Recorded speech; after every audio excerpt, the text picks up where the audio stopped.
author to video. My name is Bobbi Holmes, and I am the USA Today Bestselling Author of the Paranormal Cozy Mystery Series, Haunting Danielle. I also write under the pen name Anna J. McIntyre.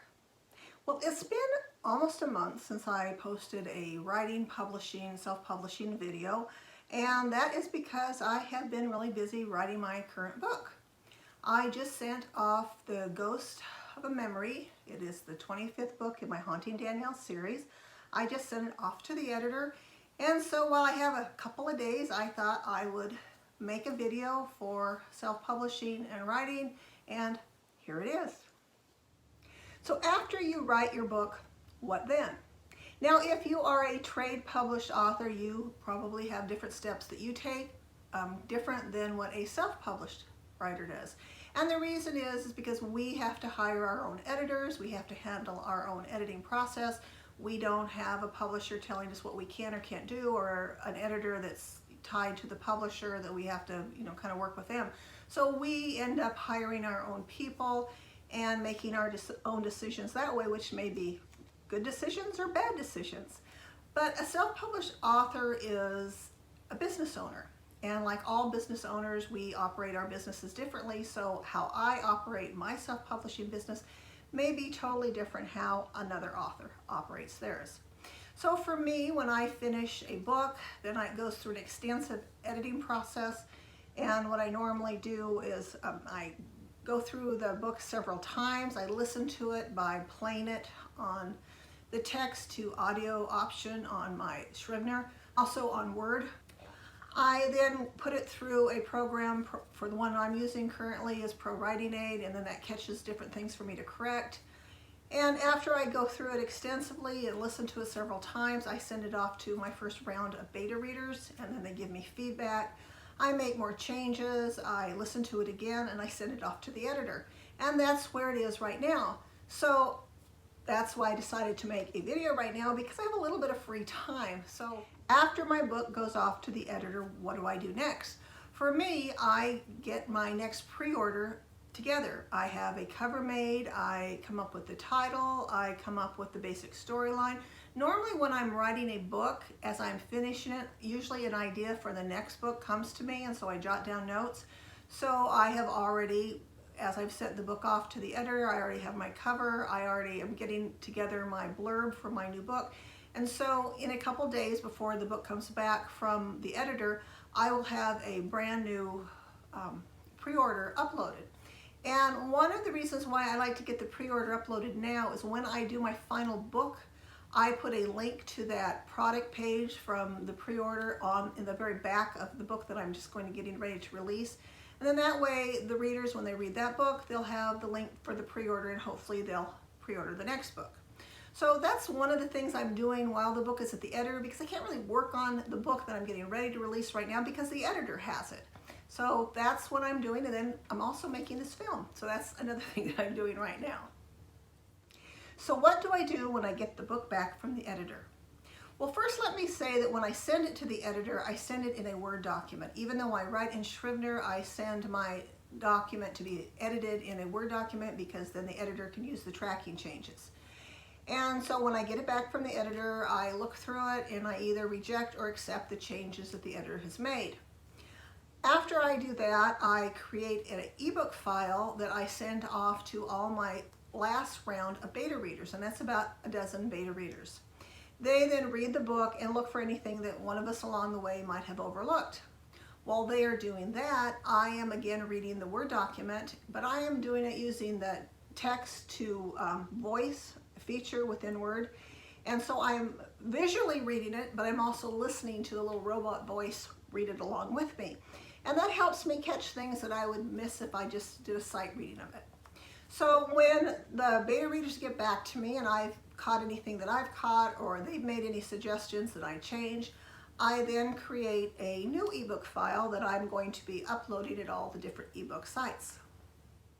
There is one step that I sort of skipped over that I need to mention, and before I create my ebooks, what I will be doing is creating a PDF file from the Word file that I have, and that will go off.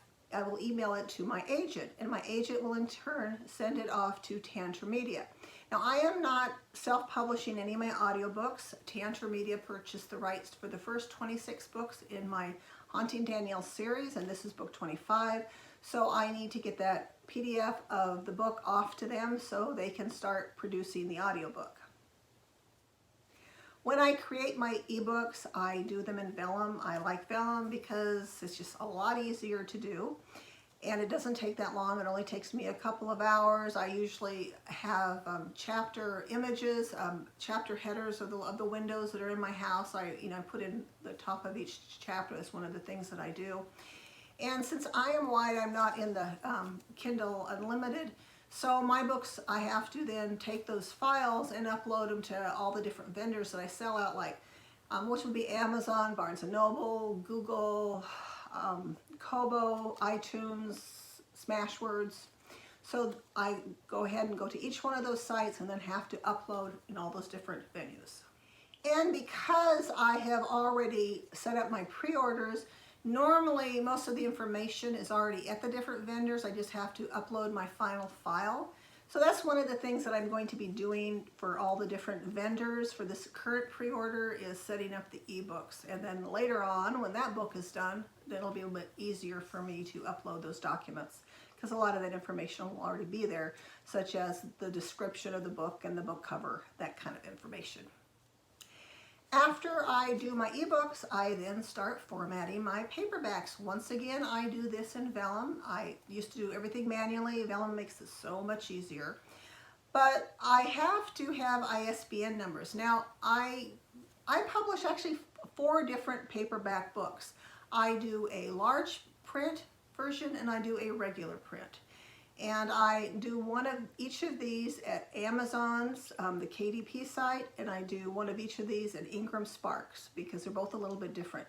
Now, theoretically, I could use the same ISBN for my large print at Ingram Sparks and at Amazon, and I could use the same ISBN for Amazon's regular print and Ingram's. I don't. I like to have a different ISBN for both of those, because that way it's easier for me to track where a book was printed from if I know the ISBN number of it. So I did purchase a long time ago, well, not that long ago, but I did purchase a block of ISBN numbers from brokers, and I have those that I use for Ingram Sparks. But at Amazon, I do use their ISBN numbers. So another thing you need when you publish paperback books is you need a cover. You can't obviously just use your cover that you used for your ebook. But I wait to get that cover done after I have all my information uploaded, either at Ingram Sparks or at Amazon. And the reason is my cover designer needs to know certain information. For instance, over at Ingram Sparks, she has to have the ISBN number, and it already has to be uploaded on the site. She has to know how many pages are in the book.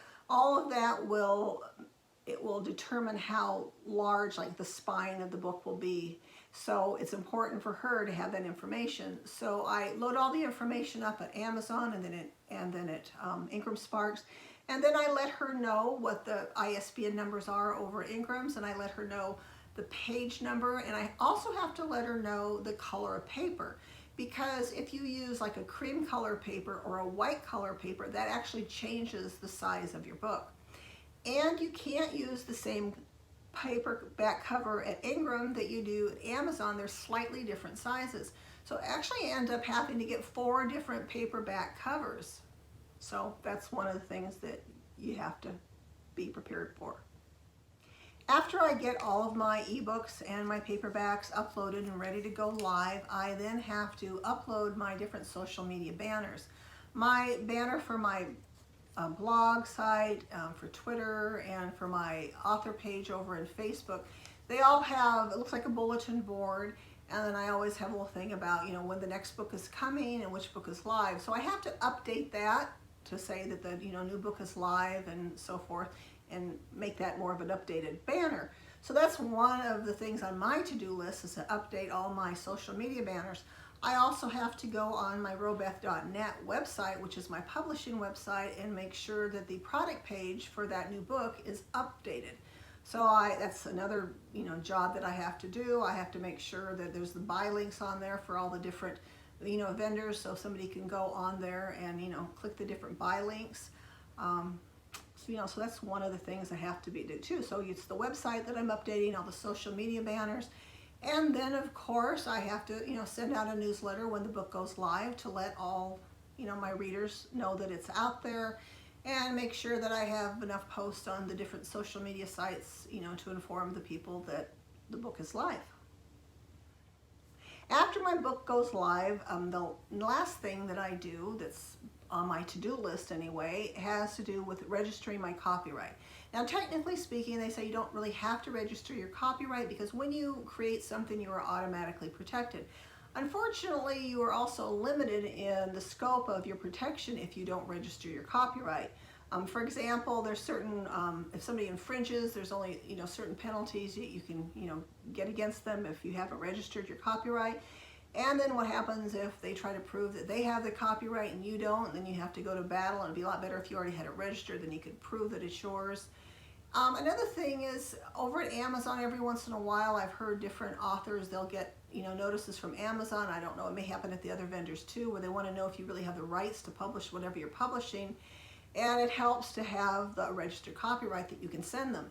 So there, that's just some of the reasons. I just kind of I just feel that it's a little bit more professional and protects you a little bit more. It does cost a little bit. I think it's about $50. I go on the, it's copyright.gov site. I do it all online. I send them a digital copy of the book. It does take a few months before you actually get the document back that says that you have a copyright on that work, but it does eventually come. So that's just some of the items on my self-publishing to-do list. But like I said, it is a business, and just because I do those particular things, it doesn't mean every self-published author does it. And I am sure there's many things that other self-published authors do that I don't necessarily do. So everybody's a little bit different, but that kind of gives you an idea how I do it. As I wrap up this video, I hope everyone out there is doing well. It's been almost 5 months now since we have done the sort of lockdown for this pandemic. In our particular house, we've taken it really serious. As I mentioned it before, my 92-year-old mother lives with us. And me being a 3-time cancer survivor, I'm a little bit leery about getting the, coronavirus. It's not really something that I want to get. My husband, he's also, we're both in that age bracket that's not a really great idea to catch it. So we have really stuck close to home. We order our groceries, pick them up, they put them in the car. I get everything from Amazon. I haven't seen anybody. I just staying home and writing, and so that's kind of what we're doing. It's not really a hardship for us like it is other people around the country, and I feel so sorry for there's so many people really suffering right now and really hurting them. For me, I'm kind of a homebody anyway, so I'm doing all right, but I do worry about all you out there, and I hope you're all hanging in there. As you can tell, some of the notices, I haven't been to the hairdresser for 6 months now. My hair is getting longer, a lot longer than I normally wear it, and it's getting grayer. My husband tells me I should let it go completely gray. What do you guys think? Should I let it go gray? I don't know. I swore I would never let my hair go gray, but whatever. So right now, you guys hang in there and write on.